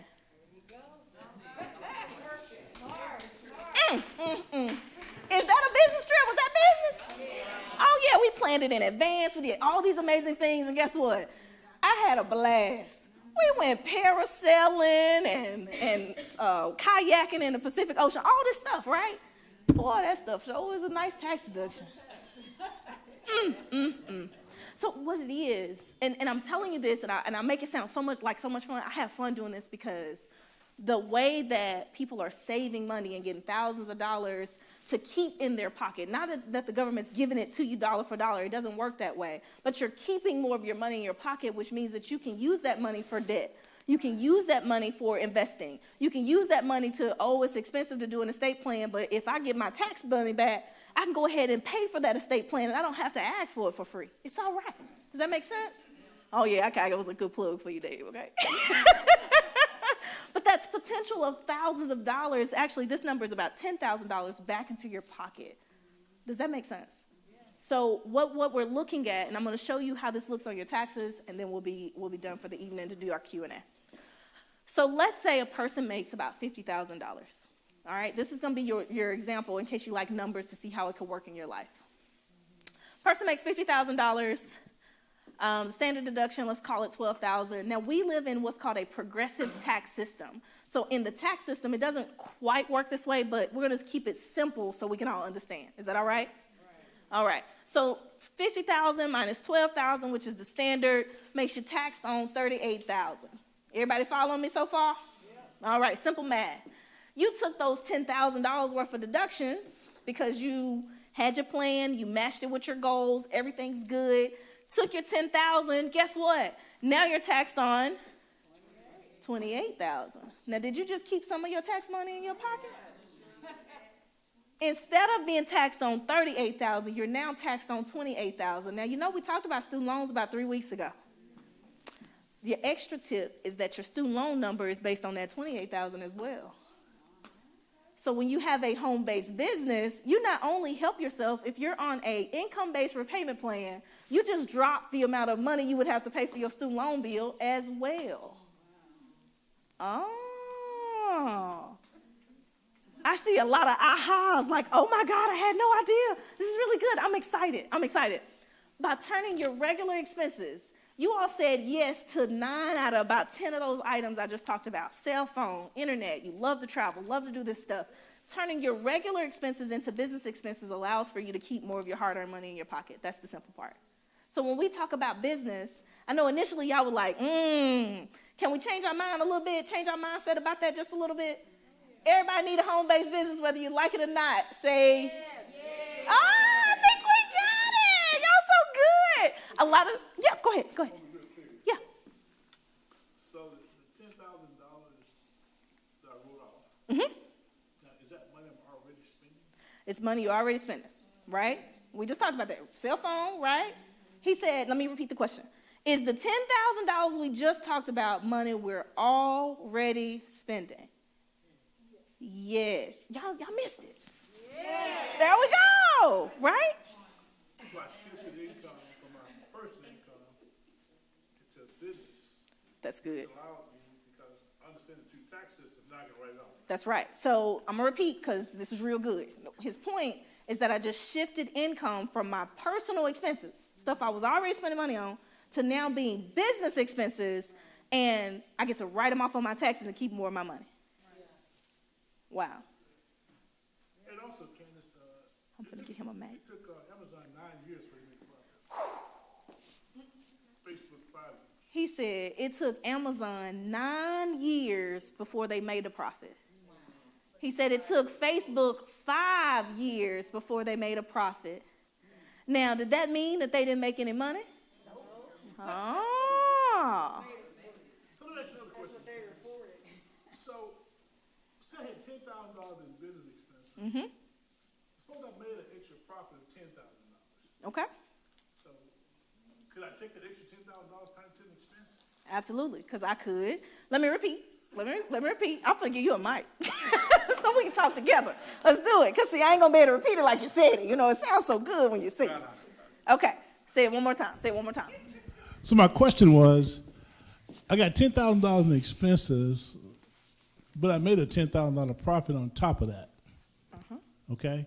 But can I take that $10,000 profit and turn it into an expense and not pay taxes on it because it's an expense? Absolutely. I can put it into an investment account. Woo, woo, woo. I'm just going to leave it right there. And now, if I turn it... So since I have a business, that means I can do a 401k, I can have a SEP, I can have a retirement plan, although I got a retirement plan on my job, right? That's correct. But I still, because I have a business, I can take the extra money and put it in the retirement plan. And it looks like I never made it. Okay. It's huge. That's a quick question. Huge. Because retirement plan is a business expense, isn't it? It's a business expense. Everybody catch that? Did y'all get it? Ooh. The retirement plan is a business expense. And it looks like I never made it. Yes. Oh, you're not raising your hand. Okay, I thought you was raising. You raised your hand? Okay. The reason I want to interject there, ladies and gentlemen, because the objective of this whole class for the last 6-7 weeks is for you to find some extra money to do what with? So the way to find extra money, you got to understand the strategies that are available to you that the rich and business people use. That makes sense? So we talked about a lot of strategies, and this is a major strategy to put an extra $2,000 or $3,000 back in your pocket very easily. Easy. That's good. All right. I like that. That was good. You know, hey, Dave, you know, he give you them softballs. Be like, yeah, get that. This is real good. I love it. Okay. So I'm not afraid. I am informed. Can everybody say I am informed? I am informed. Do you feel like you're informed? Yes. Good. That's what we want. Uh-oh. I just wanted you to know you got this, right? You got it.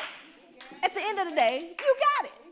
You got paying off your debt. You got starting this home-based business. Anything that you want to do, you can do. The important part is that you shift your mindset. Sometimes we're so stuck, and Pastor preached such a good word Sunday. He said, we're so stuck being a victim that all we see is our victim self.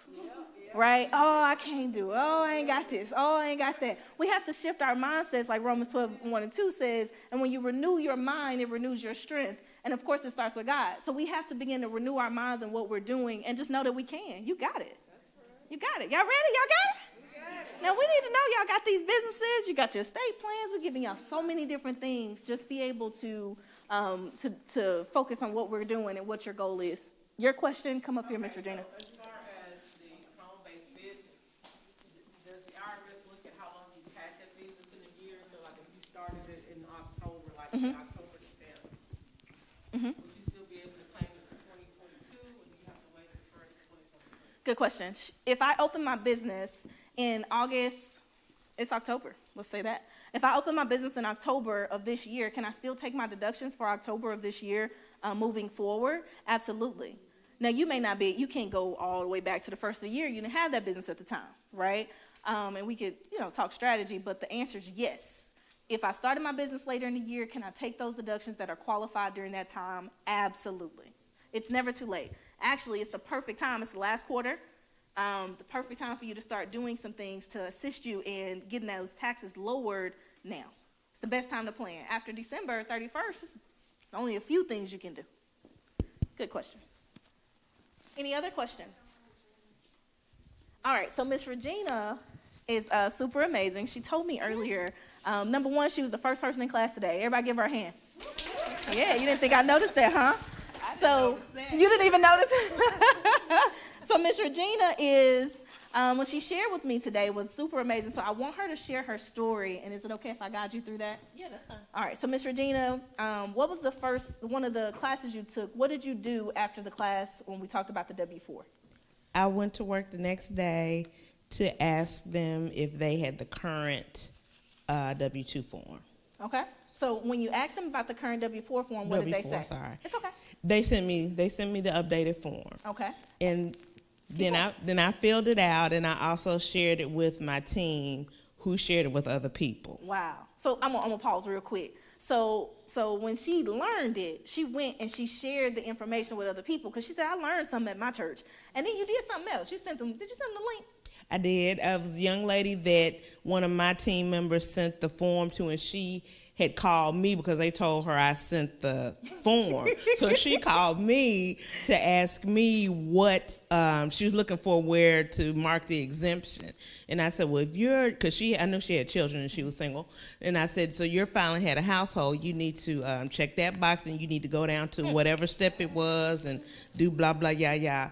And I said, because that's what the tax lady told me in class. And I said, but let me send you the YouTube. And I told her where Candace started talking about it so she could see it. And she was like, this is really good. I'm going to have to go back and watch the whole thing. So I'm going to make sure to let her know when the next class comes. Absolutely. So. Now that's absolutely amazing. That's only one part. Let me tell you the other part. You ready? I'm ready. How much money did you get back on your paycheck, Miss Regina, when you turned your W-4 in? $166.13. So that's bi-weekly, right? Yes. So I was just going to say, anybody got a calculator or a good mind? You ready? What is $166? And she get paid every 2 weeks. So is that times 2? Yes. Wow. How much money is that? $332. It's $332 a month that just came back into her pocket. Wow. Off of one strategy. Now, Miss Regina, now it's your pop quiz. You ready? It's just me and you, okay? Me and you talking. Okay. What you gonna do with that extra $300 a month? Well, I'm either gonna snowball it and pay some debt. Okay. And once I get that done, then I'm gonna invest it. Okay. All right. Give Miss Regina a hand. Congratulations. And we want you to have lunch on us this week. Yeah.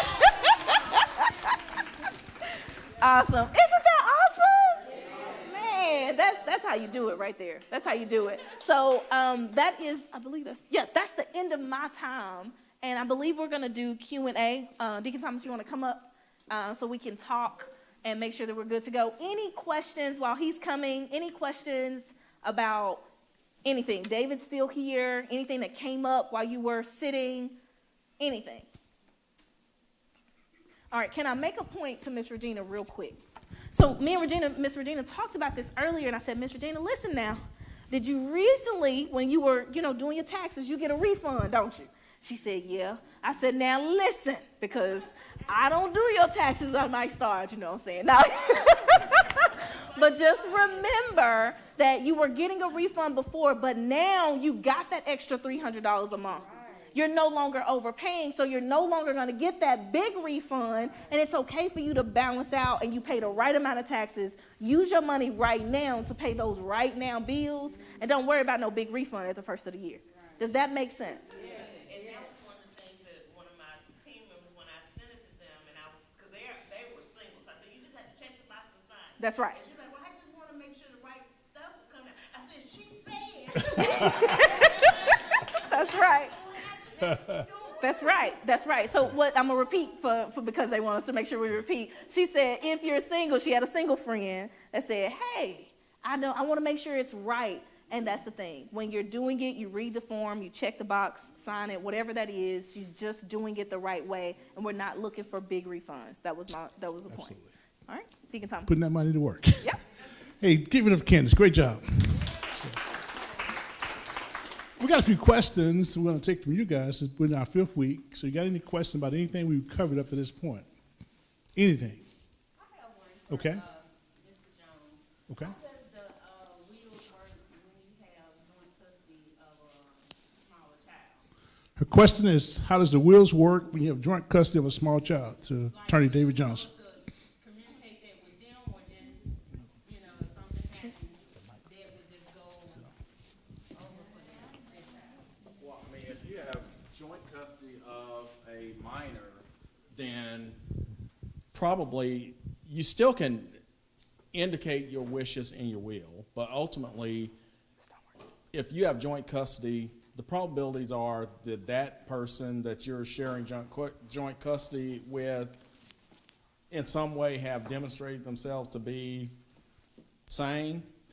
So, and if they're the biological parent, then they're probably going to have priority over others when it comes to getting those kids. Okay, Something happens to you. So would the trust come into play, let's say, if they halfway thing? Okay. So let me repeat. You want to make sure that the child is cared for,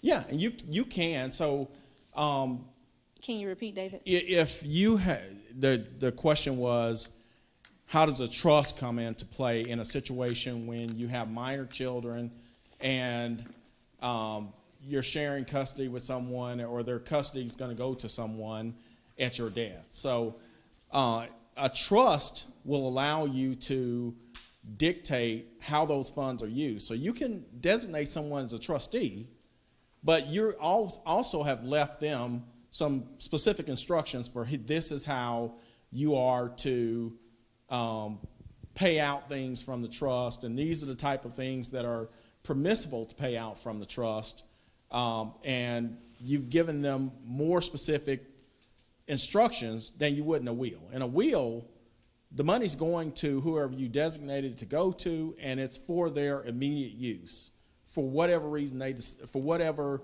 purpose they decide they want to use it for.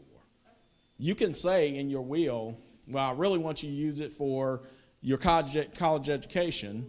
They could get it and go buy a Lamborghini, or they can get it and go play dice, or they can get it and do whatever they want to do with it, because it's their money when it passes to them through the will. A trust is just different. It allows you to reach your hand back through the dirt and control things for a long period of time if you want to. Good question. Thanks, David. All right, any more questions? What about the homework? How's that financial boundary coming along? Is anybody finished? Ms. Gwen, bring your financial advisor, your financial boundary up here for me. Ms. Gwen. This is Oh, how you doing, sir? Glad to have you this evening. Ladies and gentlemen. Oh, yeah. Hold this one. Ladies and gentlemen, this is what a financial binder should look like when you finish. This is what a financial binder should look like when you finish. Absolutely. You guys see that? She's got every area where there are table of contents. She got it labeled off, and every area is segregated. Hold up 1 second. Can I see that? Yeah. Can you repeat that one more time? She's got every area. Inside the financial binder, we have something called table of contents, right? Those table of contents have been segregated throughout this entire book. So every area has its own section. So as you fill out your financial binder, get your papers and everything you need and put them in all these particular areas. So when you leave us behind, somebody knows what's going on with your life. Yeah. That's the importance. Huh? Mr. Vaughn. That's right, Mr. Vaughn. Mr. Vaughn, you like this stuff? He said he loves it. What I'm saying, guys, we talked about. Thank you so much. Can we give her a gift card? Yeah, let's give her a gift card. Lunch on us for you and your husband. She's getting it done. What's so important, guys, is that David talks about putting together a blueprint, a GPS, what your life looks like. Okay? Things happen every day that we cannot control. Every day. We don't never know what tomorrow looks like. But whatever tomorrow looks like, you can have something in place to make sure people left behind can handle your business without confusion. There was a lady tonight on the chat, the online. You know what she said? Ms. Johnson said? She said, if you don't have a will and all this stuff in place, people start acting a fool. Y'all know that? And a lot of us talk about this stuff because we've been through it. I lost a son in 2018. Okay? But thank God he had a lot of stuff in place. You know, the power of attorney we talked about. I can get inside his bank account. The directive, I had to talk to the hospitals and stuff. You know, all this stuff was in place. All this insurance and stuff was in place. While I'm flying out like to Mexico and other different places trying to save his life. But he had money and all that stuff in place because he sat down and we planned it. He's got a kid in college right now, UCA. Paid for the next 4 years. Planning. So I'll live through it. So I'm telling you what it looks like. You don't know if you're going to get that bad doctor's report. Nobody knows. Got some friends this week. Go to this church, won't call their names. Got a bad doctor's report. So every day, guys, we're living on grace, we're living on mercy. Mm-hmm. This is a planning opportunity to put your life in perspective. Don't take all these classes and stuff we're talking here. Don't take it for granted. Don't take it casually that this is just something you're doing. When you learn this stuff, guess what you can do? You can teach it to somebody else, just the little parts of it, just like she shared it with some of her coworkers. She's going to change that person's life. You know, don't use your money casually and just go through life casually with your money. Between age 25 and age 65, you're going to have $1 to $2 million go through your hands. So you can control that money. If you invest it right and spend it right, you can control that money from the grave. He talked about it. That's what a trust is. A trust controls your money from the grave on what you want done. Am I right or wrong? I got Dr. Bullock in here. Been a doctor for I don't know how many years. Dr. Bullock, you see stuff every day with young people. It happens every day, doesn't it? She was one of the doctors for my son. So I'm telling you guys, don't take this information lightly. Take this information and run with it and try to learn how to teach this to somebody else. You guys got that? So we're serious about this. So I'm thankful to have guys like David documented, Candace documented, a banker documented. These people come in here 2 hours for 7 weeks, 14 hours at a time. More than that, because they have to get here, plan and all that stuff, and they give it freely. So I want you guys to take this information seriously and put it to work, because it does change lives. Any more questions? Any more questions? Yeah, I get a little serious about this stuff, because I've been doing this stuff for a lot of years. I've seen a lot of stories. I told you the earlier story about that couple who lost their lives and left kids behind. I've seen everything you could think of. I've seen people fight on money. I've seen people show up that didn't know other people existed when people die. You know what I'm saying? Yeah. So get your life prepared for what you don't know is going to happen. Can you kind of speak to the credit reports and making sure that stuff was pulled? Yeah, I got about 2 minutes here. Yes. On your credit reports, when you look at all your credit reports and stuff, did a little research last week. Credit reports, the credit bureaus, are private corporations. They're not federal agencies, okay? Credit bureaus on private citizens, and they sell them to make profits. Everybody got that? Repeat that for us. Credit bureaus, private corporations, they collect information, your buying habits and paying habits on private citizens, and they sell that information to make profits. They're a capitalistic society. They take your information, they sell it to make money. So under the Fair Credit Reporting Act, you got rights. So anything on your credit report, I tell you what, we're gonna start the next class off talking about this credit report stuff, okay? I want you to know what your rights are and what you can do dealing with your credit reports legally, what the law says you can do. Credit bureaus, they can get fined up to $10,000 per item on their credit report if it's inaccurate. That's the kind of power you got in your hands. But we'll talk about that in detail. Oh, wise man, you can. You got 3 minutes. Clock's a little fast. Oh, it's fast? Yeah, 3 minutes. Okay. Here's what you can do. You can challenge everything in your credit report that's possibly inaccurate. When I say challenge, that means that they could have the wrong address on there. They could have the wrong account number on there. Or, guess what? They could have the wrong person. It could be somebody else's account. You can legally write into the credit bureaus and ask them to verify what's on your credit report and make sure it's accurate. The key to it, though, it has to be sent in with a certified letter. Don't go online and do it. Certified letter, because we want to make sure they get it, right? Once they get the information, they've got 30 days to respond. If they don't respond within that 30 days, they legally, under federal law, have to take it off your credit report. So a lot of people all across the country, you see on TV, creditrepair.com, credit this and credit that. They wouldn't have those large companies advertising all over the country if they weren't making money, was it? All they're doing is using the laws to your advantage. Well, a lot of local people right here in Little Rock do the same thing. They can clean your credit reports up and get you ready to buy a home, a car, whatever you want to buy. So don't just look at your credit report and think you can't do anything about it. Okay? Very, very important. Any questions? Homework for next week. I'll let you guys out of here. Next week, homework.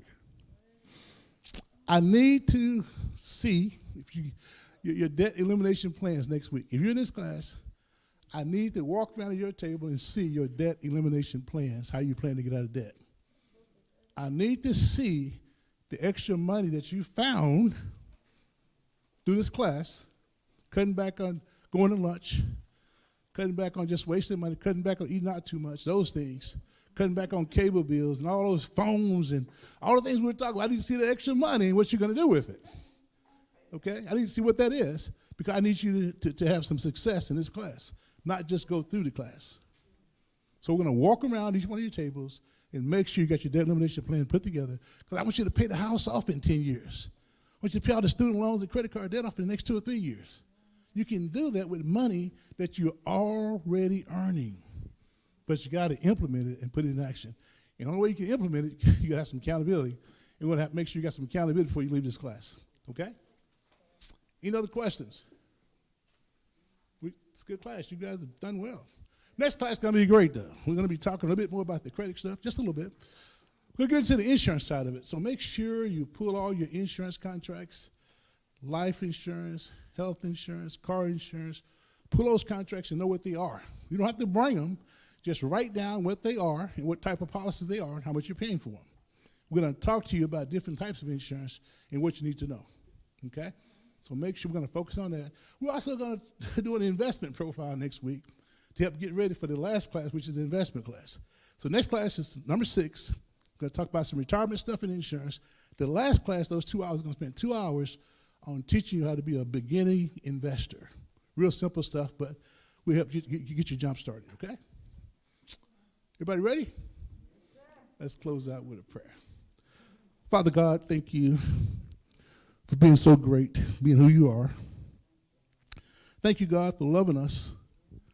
Sometimes we don't even love ourselves, Father. You there loving on us.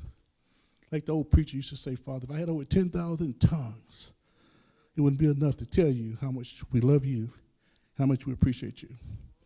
Father, we thank you for the fellowship tonight. Thank you for the teachers. Thank you for blessing them to bring this information, Father. Thank you for the unity of people being here, being online, Father, gathering this information. We pray, Father, this information doesn't fall on deaf ears. We pray, Father, these people that are listening all across the country, as they watch it online and go back and watch it over and over and over again, Father, that they'll find something in there they can implement right now in their lives. These blessings, Father, we ask in your Son, Jesus' name. Amen.